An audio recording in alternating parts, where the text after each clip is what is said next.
Hello and welcome everyone. Today we are going to learn most important English to Hindi words with sentences. So watch the video till the end and like this video, share this video and subscribe this channel. So let's get started. It won't take much time. Students आपने thumbnail देखकर एक छोटा सा idea लगा लिया होगा कि आज का हमारा टॉपिक है अंग्रेजी बोलने के लिए कमाल के शब्द। स्टूडेंट्स अगर आपको अंग्रेजी बोलनी है तो आपको कमाल के शब्द जानने पड़ेंगे।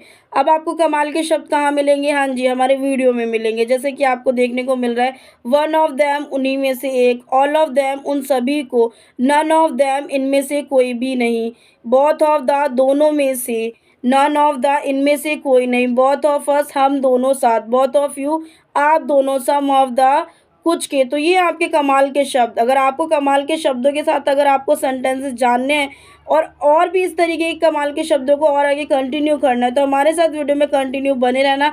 वीडियो को स्किप नहीं करना, वीडियो को फुल वॉच करना, तो आपको ज़्यादा बेटर समझ में आएगा। तो आइए स्टार्ट करते हैं आपका ज़्यादा समय ना लेते हुए। फर्स्ट वर्ड है स्टूडेंट्स आपका both of us. Both of अस, हम दोनों साथ, हम दोनों साथ। तो आइए इसी का यूज़ करके हम सेंटेंस को क्रिएट करते हैं। Both of us will go to market. Both of us will go to market, इसकी हिंदी होती है हम दोनों बाज़ार जाएंगे, हम दोनों बाज़ार जाएंगे। मीनिंग देखेंगे, बोथ का मतलब होता है दोनों, ऑफ का मतलब होता है का, अस का मतलब होता है हम, और विल गो का मतलब होता है जाएंगे, और गो टू मार्केट, बाज़ार जाएंगे। Both of us will go to market, हम दोनों बाज़ार जाएंगे। नेक्स्ट है आपका both of us will try. Both of us will try, हम दोनों प्रयास करेंगे। मीनिंग देखेंगे, बोथ का मतलब होता है हम दोनों, ऑफ का मतलब होता है का, अस का मतलब होता है हम, और विल ट्राई का मतलब होता है प्रयास करेंगे। नेक्स्ट वर्ड है आपका all of them.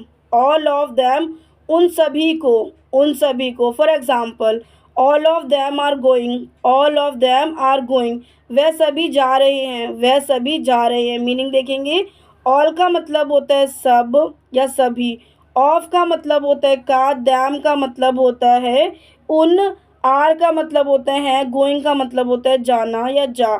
All of them are going, वह सभी जा रहे हैं। नेक्स्ट है आपका all of them were wrong, वह सभी गलत थे। मीनिंग देखेंगे, ऑल का मतलब, ऑल ऑफ दैम का मतलब होता है वह सभी या उन सभी, वर का मतलब होता है थे, रॉन्ग का मतलब होता है गलत। आइए देखते हैं आपका नेक्स्ट वर्ड। नेक्स्ट वर्ड है आपका both of you.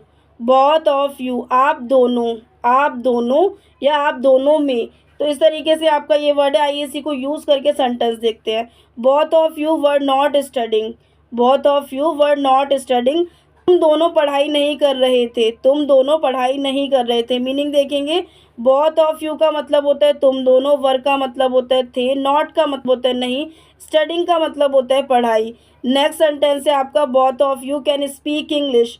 Both of you can speak English, तुम दोनों अंग्रेजी बोल सकते हो, तुम दोनों अंग्रेजी बोल सकते हो। तो मीनिंग देखेंगे, बोथ ऑफ यू का मतलब होता है तुम दोनों, कैन का मतलब होता है सकते हो, स्पीक का मतलब होता है बोल, इंग्लिश का मतलब होता है अंग्रेजी। Both of you can speak English, तुम दोनों अंग्रेजी बोल सकते हो। फोर्थ वर्ड है आपका none of them. None of them, इनमें से कोई भी नहीं, इनमें से कोई भी नहीं। None of them were selected. None of them were selected, उनमें से किसी का भी चयन नहीं हुआ। मीनिंग देखेंगे, नन ऑफ दैम का मतलब होता है इनमें से कोई भी नहीं कह सकते हो या उनमें से किसी का भी, दोनों तरीके से आप कह सकते हो। वर का मतलब होता है हुआ, क्योंकि सेंटेंस आपका पास्ट में, प्रेजेंट के लिए बात हो ही नहीं रही है, क्योंकि कहा क्या जा रहा है, देखिए उनमें से किसी का भी चयन नहीं हुआ, मतलब पहले हो चुका है और उनमें से हुआ ही नहीं है चुनाव। तो इस तरीके से मतलब चयन मतलब चुनना, चूज करना। सिलेक्टेड का मतलब होता है चयन। None of them were selected, उनमें से किसी का भी चयन नहीं हुआ। नेक्स्ट वर्ड है आपका none of them are coming. None of them are coming, उनमें से कोई भी नहीं आ रहा। मीनिंग देखेंगे, नन ऑफ दैम का मतलब वही है आपका उनमें से कोई भी नहीं, और आर का मतलब होता है, कमिंग का मतलब होता है आ। तो ये था आपका नन ऑफ दैम के सेंटेंसेस प्लस हिंदी में मीनिंग। आई होप आपको समझ आ रहा होगा। समझ आ रहा है तो प्लीज़ वीडियो को एक लाइक करना, कमेंट करना, शेयर करना। आइए स्टार्ट करते हैं आपका नेक्स्ट वर्ड। फिफ्थ वर्ड है स्टूडेंट्स आपका both of them. Both of them, वे दोनों, वे दोनों। For example, both of them are coming. Both of them are coming, दोनों आ रहे हैं, दोनों आ रहे हैं। मीनिंग देखेंगे, बोथ ऑफ देम का मतलब होता है वह दोनों, या सिर्फ कह सकते हैं दोनों। और आर का मतलब होता है रहे हैं। कमिंग का मतलब होता है आ।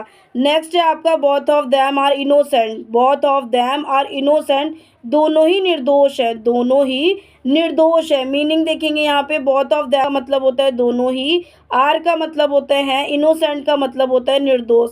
नेक्स्ट वर्ड है आपका none of the. None of the, इनमें से कोई नहीं, इनमें से कोई नहीं।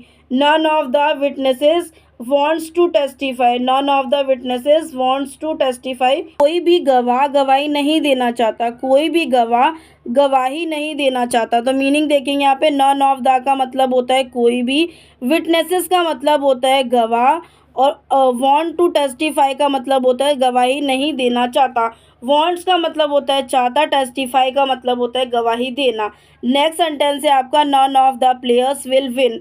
none of the players will win, कोई भी खिलाड़ी नहीं देगा, कोई भी खिलाड़ी नहीं जीतेगा। मीनिंग देखेंगे आपका नन ऑफ द का मतलब होता है कोई भी, प्लेयर्स का मतलब होता है खिलाड़ी, विल विन का मतलब होता है जीतेगा, नहीं जीतेगा, क्योंकि नन ऑफ द आ गया तो इसलिए यहाँ पे ये सेंटेंस आपका नेगेटिव हो गया। None of the players will win, कोई भी खिलाड़ी नहीं जीतेगा। आइए देखते हैं आपका नेक्स्ट वर्ड। स्टूडेंट्स आपका नेक्स्ट वर्ड है none of the. None of the, निम्न में से एक, निम्न में से एक। For example one of the two toys is missing. One of the two toys is missing, दो खिलौनों में से एक गायब है, दो खिलौनों में से एक गायब है। मीनिंग देखेंगे वन ऑफ द का मतलब होता है निम्न में से एक, टॉयज का मतलब होता है खिलौने, इसका मतलब होता है, मिसिंग का मतलब होता है गायब। One of the two toys is missing, दो खिलौनों में से एक गायब है। नेक्स्ट सेंटेंस है आपका one of the chargers.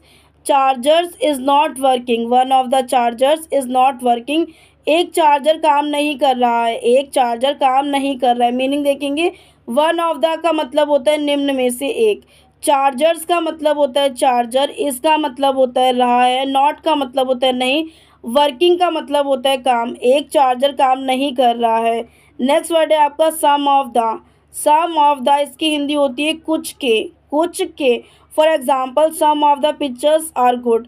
Some of the pictures are good, कुछ चित्र अच्छे हैं, कुछ चित्र अच्छे हैं। मीनिंग देखेंगे सम का मतलब होता है कुछ, ऑफ का मतलब होता है का, द पिक्चर्स का मतलब होता है चित्र, आर का मतलब होता है, गुड का मतलब होता है अच्छे। Some of the pictures are good, कुछ चित्र अच्छे हैं। नेक्स्ट है आपका some of the people did not vote.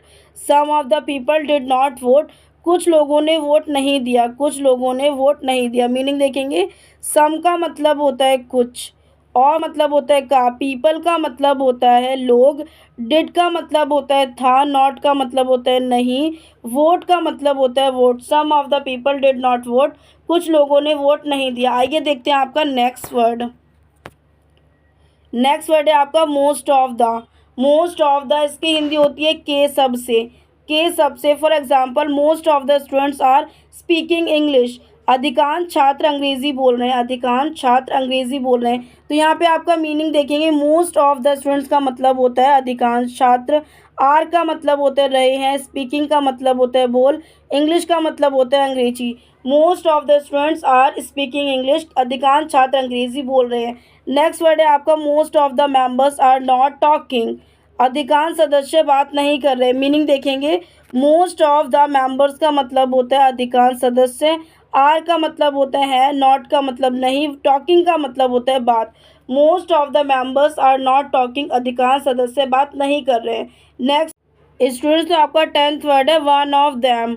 One of them, उन्हीं में से एक, उन्हीं में से एक। For example only one of them can do it. Only one of them can do it, उनमें से केवल एक ही ऐसा कर सकता है, उनमें से केवल एक ही ऐसा कर सकता है। मीनिंग देखेंगे ओनली का मतलब होता है केवल, वन का मतलब होता है एक, ऑफ का मतलब होता है का, दैम का मतलब होता है उन्हीं में से। दैन का मतलब उन्हीं भी कह सकते हैं, उनमें से कह सकते हो। कैन का मतलब होता है सकता, डू का मतलब होता है कर या करना, इट का मतलब होता है यह। तो only one of them can do it, उनमें से केवल एक ही ऐसा कर सकता है। नेक्स्ट सेंटेंस है आपका one of them will get first rank. One of them will get first rank, उनमें से एक को प्रथम रैंक मिली, उनमें से एक को प्रथम रैंक मिली। मीनिंग देखेंगे, वन ऑफ देम का मतलब होता है उनमें से एक, विल का मतलब होता है विल गेट फर्स्ट रैंक, प्रथम रैंक मिली। तो विल का मतलब होता है गे, गेट का मतलब होता है प्राप्त, तो फर्स्ट का मतलब होता है प्रथम, रैंक का मतलब होता है रैंक। तो ये थे स्टूडेंट्स आपके English to Hindi words plus sentences. I hope आपको समझ आए होंगे। समझ आए तो प्लीज़ वीडियो को एक लाइक करना है, कमेंट करना है, शेयर करना है। चैनल पर न्यू हो तो चैनल को सब्सक्राइब कर लेना। मिलता है नेक्स्ट वीडियो में ऐसे यूजफुल वीडियो के साथ। और अगर स्टूडेंट्स आपको इंग्लिश ग्रामर, इंग्लिश स्पीकिंग या इंग्लिश वोकैबलरी से रिलेटेड कोई भी वीडियो चाहिए तो हमारे चैनल पर विजिट कर सकते हैं, हमारे इस वीडियो के डिस्क्रिप्शन में विजिट कर सकते हैं। तो आपको बहुत अच्छी और यूनिक वीडियो देखने को मिल जाएंगे। तो मिलते हैं नेक्स्ट वीडियो में ऐसी यूजफुल वीडियो के साथ।